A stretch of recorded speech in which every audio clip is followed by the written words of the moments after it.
नमस्कार साथियों, baby health guide में आपका स्वागत है। आज हम जानने वाले हैं शिशु के सर्दी जुकाम के बारे में। तो साथियों, आज हम क्या क्या जानने वाले हैं, चलिए इसके बारे में देखते हैं। पहला, सर्दी जुकाम किस वजह से होता है। दूसरा, जुकाम में शिशु को क्या लक्षण होते हैं।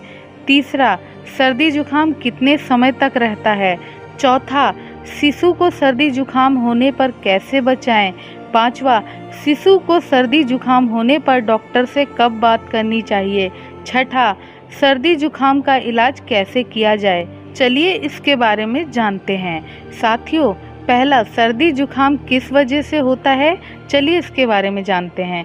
सर्दी जुकाम मुंह, नाक और गले का इन्फेक्शन है।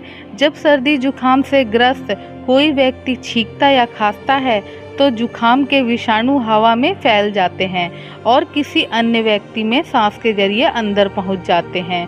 इस तरीके से जुकाम एक से दूसरे व्यक्ति तक फैलता है। यह विषाणु हाथ से हाथ के संपर्क से भी फैलता है, इसलिए नाक छिनकने के बाद हमेशा अपने हाथ धोएं। साथियों, दूसरा, जुकाम में शिशु को क्या लक्षण होते हैं, चलिए इसके बारे में जानते हैं।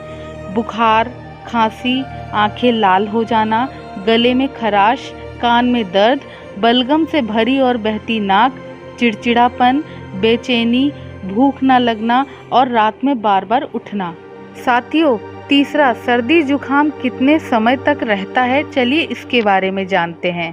आमतौर पर 3 से 10 दिनों तक, हालांकि बहुत छोटे शिशुओं में ये 2 हफ्ते तक जारी रह सकते हैं। साथियों, चौथा, शिशु को सर्दी जुकाम होने से कैसे बचाएं, चलिए इसके बारे में जानते हैं। शिशु को स्तनपान करवाना उसके स्वास्थ्य को सुरक्षित रखने के बेहतरीन उपायों में से एक है।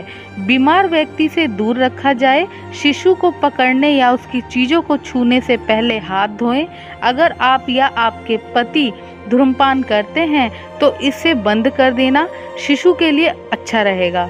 साथियों, पांचवा, शिशु को सर्दी जुकाम होने पर डॉक्टर से कब बात करनी चाहिए, चलिए इसके बारे में जानते हैं। उसका जुकाम 3 दिन से ज़्यादा रहे, उसका बुखार 100.4 डिग्री फ़ारेनहाइट से ज़्यादा हो जाए, उसे सांस लेने में परेशानी हो रही हो, उसकी खांसी ठीक ना हो रही हो, वह अपने कान खुजाता रहता है और चिड़चिड़ा हो गया है, यह कान में संक्रमण का संकेत हो सकता है। उसके खांसने पर हरा, पीला या भूरा बलगम निकल रहा है या फिर उसकी नाक से बलगम निकल रहा है तो उसे डॉक्टर के पास अवश्य ले जाएं। साथियों, छठा, सर्दी जुकाम का इलाज कैसे किया जाए, चलिए इसके बारे में जानते हैं। शिशु को ज्यादा बार स्तनपान या बोतल से दूध पीने के लिए प्रोत्साहित करें।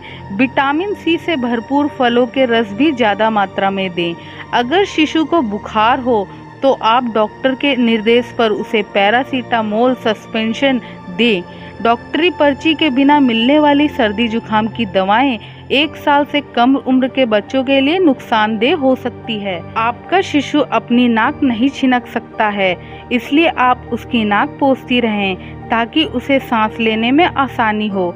अगर शिशु को नाक में बलगम भरा होने की वजह से स्तनपान करने में मुश्किल हो रही हो तो आप उसके डॉक्टर से नाक में डालने वाली लवण युक्त ड्रॉप्स के बारे में पूछ सकती हैं। भाप से भी शिशु की नाक में भरे बलगम को ढीला करने में मदद मिल सकती है, मगर शिशु को गर्म भाप वाले पानी के ज्यादा नजदीक ना लाएं, इससे उसके जलने का खतरा रहता है। आज के लिए साथियों इतना ही। हमारी आज की वीडियो यहीं समाप्त होती है। धन्यवाद।